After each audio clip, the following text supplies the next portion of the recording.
Question है, दृष्टि दोष किसे कहते हैं, ये कितने प्रकार के होते हैं।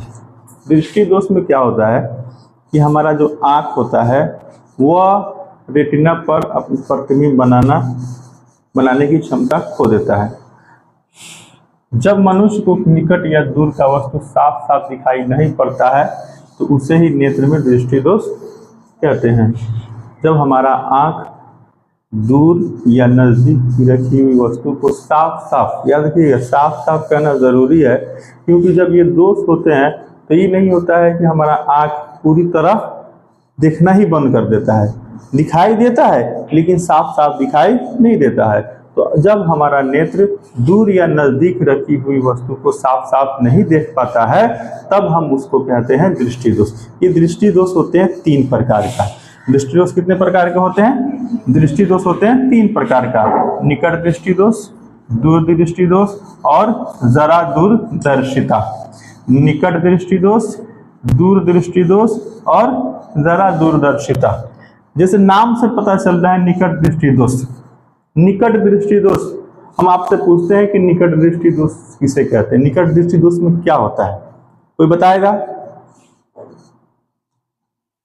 नाम सुन करके आपके दिमाग में क्या ख्याल आ रहा है कि निकट दृष्टि दोष में क्या होता होगा? निकट दृष्टि दोष में क्या होता होगा?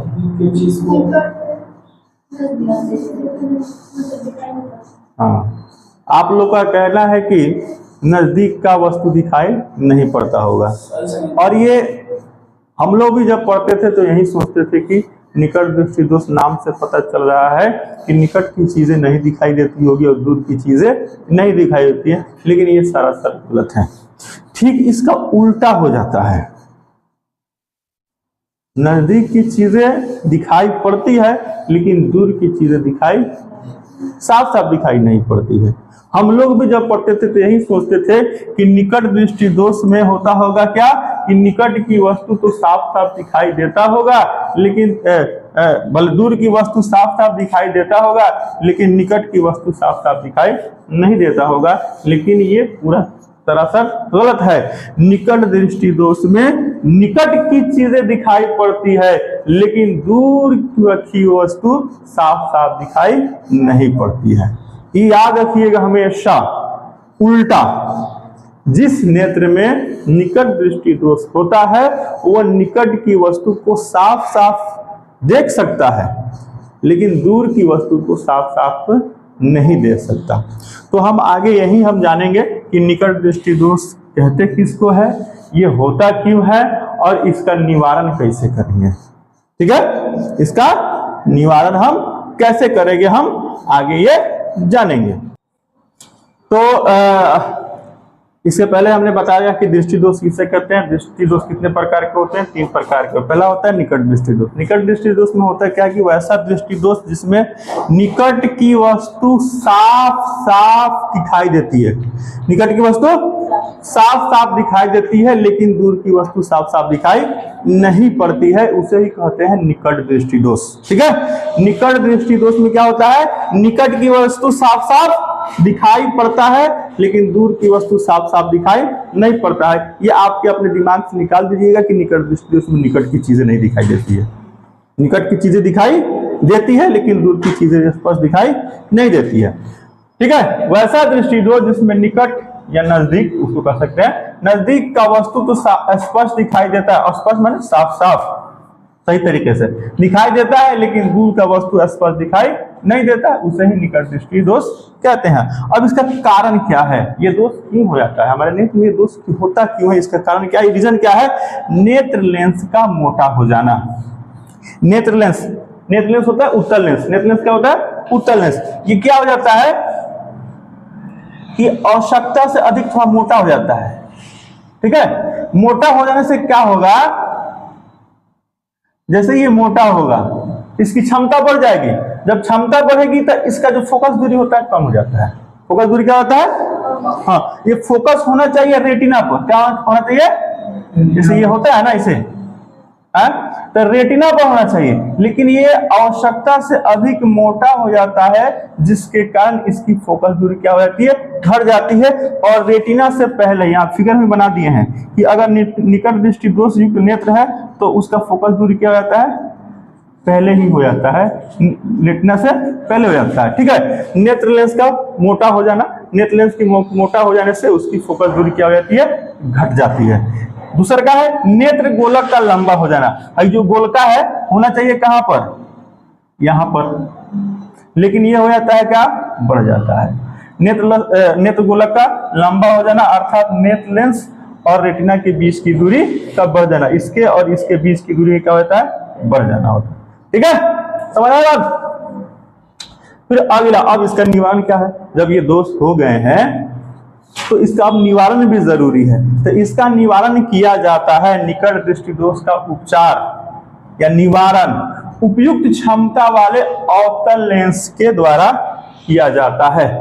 अगर हमारे नेत्र में निकट दृष्टि दोष हो गया है, यानी निकट की चीजें दिखाई दे रही है लेकिन दूर की चीजें दिखाई नहीं दे रही है, सही से दिखाई नहीं दे रही है, तो हमें उपयुक्त क्षमता वाले अवतल लेंस से बना हुआ चश्मा लगाना पड़ेगा। अवतल लेंस का बना चश्मा लगाने से फायदा क्या होता है, जैसे कि हमारा ये है, ये पहले हम बता दिए कि निकट दृष्टि दोष युक्त नेत्र है जिसमें यहाँ फोकस दूरी कम हो जाता है, नेत्र गोलक बढ़ जाता है। तो इसका निवारण कैसे करेंगे, तो यहाँ पर हम चश्मा लगा लेंगे अवतल लेंस के द्वारा, अवतल लेंस का। ठीक है, जैसे ही यहाँ पर अवतल लेंस का बना चश्मा लगाएंगे तो क्या होगा कि ये यहां से जाएंगी, रुक जाइए थोड़ा सा,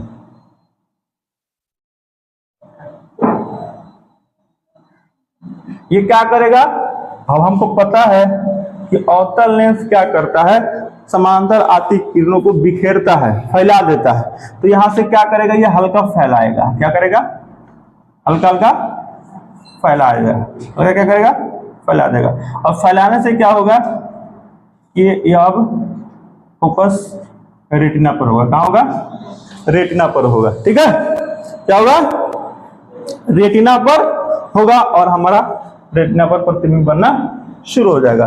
तो इसलिए निवारण के लिए हम इसका उपयोग करते हैं, अवतल लेंस का बना चश्मा का यूज करते हैं। इसमें थोड़ा कंफ्यूजन हो जाता है बच्चों में कि हम निकट दृष्टि दोष में कौन सा चश्मा का यूज करेंगे, दूर दृष्टि दोष में कौन सा चश्मा का यूज करेंगे। तो इसका एक ट्रिक है और ध्यान रखिएगा। जैसे कि मान लीजिए ये अवतल लेंस हो गया ना, अवतल लेंस निकट दृष्टि दोष में यूज किया जाता है।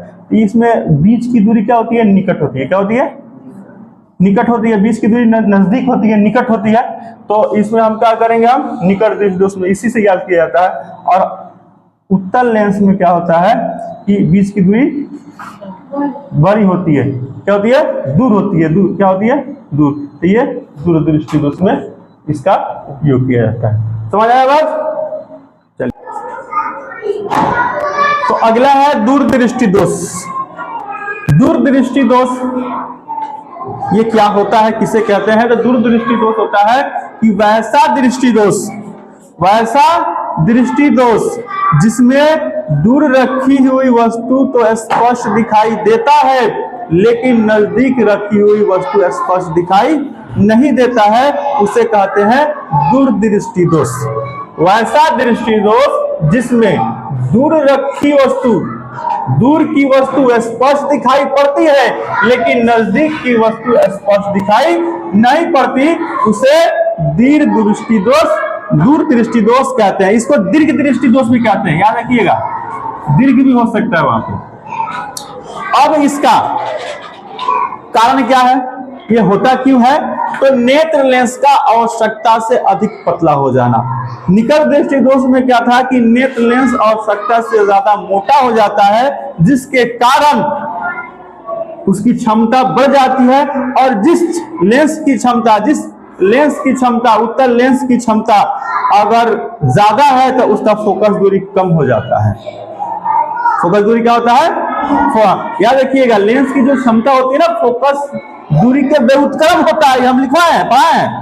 तो जैसे ही उसका क्षमता बढ़ेगा फोकस दूरी कम हो जाता है। लेकिन यहाँ पर नेत्र लेंस आवश्यकता से अधिक पतला हो जाता है जिसके क्या होता है कि उसके फोकस दूरी क्या हो जाता है, बढ़ जाता है। होना चाहिए कहाँ, यहाँ रेटिना पर होना चाहिए, ये रेटिना है होना चाहिए रेटिना पर, लेकिन हो जाता है रेटिना के बाहर, रेटिना से दूर रहता है, यानी नेत्र लेंस और फोकस दूरी के बीच की दूरी बढ़ जाती है। नेत्र लेंस और रेटिना के बीच की दूरी क्या हो जाती है, कम हो जाती है। होना चाहिए ये रेटिना कहाँ होना चाहिए, यहाँ होना चाहिए, लेकिन ये यहाँ होता है, इसके बीच की दूरी कम हो जाती है, यानी फोकस दूरी क्या हो जाएगा, बढ़ जाएगा। नेत्र लेंस का आवश्यकता से अधिक पतला हो जाना, और दूसरा का रीजन है नेत्र गोलक का छोटा हो जाना। होना चाहिए यहाँ, तो हो गया यहाँ, अर्थात नेत्र लेंस और रेटिना के बीच का दूरी कम हो जाना। अब इसका उपचार कैसे करेंगे, तो जिस व्यक्ति को दूरदृष्टि दोष हुआ है उसका उपचार हम करेंगे उपयुक्त क्षमता वाले उत्तल लेंस से। उपयुक्त क्षमता वाले उत्तल लेंस से उस व्यक्ति को हम लोग उत्तल लेंस वाला चश्मा पहनाएंगे। उपयुक्त क्षमता वाले, अलग अलग क्षमता, हर अलग अलग क्षमता होता है, हर डायोप्टर का लेंस आता है, अलग अलग डायोप्टर का हम यूज करेंगे। जैसे कि यहाँ पर देखिए, यहाँ पर 25 सेंटीमीटर पर रखी हुई वस्तु है। 25 सेंटीमीटर जो होता है हमारे नेत्र का निकट बिंदु होता है। तो जिस व्यक्ति को ये दोष हो जाएगा वो 25 सेंटीमीटर पर रखी हुई वस्तु को साफ साफ नहीं दिखाई देता है। जैसे कि हमारा आंख स्वस्थ है तो हम 25 सेंटीमीटर पर रखी हुई वस्तु को हम साफ साफ देख सकते हैं, ठीक है। लेकिन उसमें क्या होता है कि उसमें निकट बिंदु बढ़ जाता है। क्या होता है, जिस व्यक्ति को यह दोष होगा उसका निकट बिंदु 25 सेंटीमीटर से ज्यादा हो जाएगा, 50 हो जाएगा, 60 हो जाएगा, 70 हो सकता है। तो क्या हो जाएगा, वो 25 सेंटीमीटर पर वस्तु को साफ साफ नहीं दिखाई देगा। वो क्या करेगा, ऐसे करेगा, अब हाँ यहाँ साफ साफ दिखाई देगा, ठीक है। कोई बच्चा है अगर खड़ा कर दीजिए तो उसका चेहरा साफ साफ नहीं दिखाई, नजदीक जाएगा साफ नहीं दिखाएगा, चलो थोड़ा और दूर जाओ, थोड़ा और दूर जाओ, हो सकता है 100 मीटर 25 सेंटीमीटर ना 60 सेंटीमीटर पर दूर रखा हुआ वस्तु को साफ साफ दिखाई दे, यानी उसका निकट बिंदु अब हो गया 60 सेंटीमीटर, 70 भी हो सकता है, कुछ भी हो सकता है, यानी 25 सेंटीमीटर से उसका निकट बिंदु बढ़ जाता है। हमारे आंख में निकट बिंदु 25 सेंटीमीटर है, लेकिन उसका क्या होता है, बढ़ जाता है। यहाँ पर रखा हुआ वस्तु को जैसे ही 25 सेंटीमीटर लाएंगे उसका रेटिना पर फोकस नहीं करेगा, रेटिना पर उसका प्रतिबिंब नहीं बनेगा। लेकिन अब क्या करेंगे, हम इसके उपचार के लिए उपयुक्त क्षमता वाले उत्तल लेंस का यूज करेंगे। उत्तल लेंस का यूज करने से क्या होता है कि अब देखो रखल रहेगा 25 सेंटीमीटर पर वस्तु है, लेकिन जैसे उत्तल लेंस को हम पहन लेंगे, उत्तल लेंस का चश्मा, तो उस व्यक्ति को लगेगा कि दूर रखा हुआ है वस्तु, उस आंख को क्या लगेगा कि वस्तु दूर रखा हुआ है और उसका प्रतिबिंब सीधे रेटिना पर बन जाएगा। रखा जाएगा कहां पर, 25 सेंटीमीटर पर, लेकिन उस व्यक्ति का जो निकट बिंदु हो गया मान लीजिए 60 सेंटीमीटर हो गया है, तो उसको लगेगा कि 60 सेंटीमीटर पर वस्तु रखा हुआ है और उसका आंख आराम से उसका रेटिना पर फोकस कर देगा, उसका प्रतिबिंब रेटिना पर बन जाएगा। तो उपचार के लिए हम उत्तल लेंस का यूज करेंगे, ये उपचार के बाद है।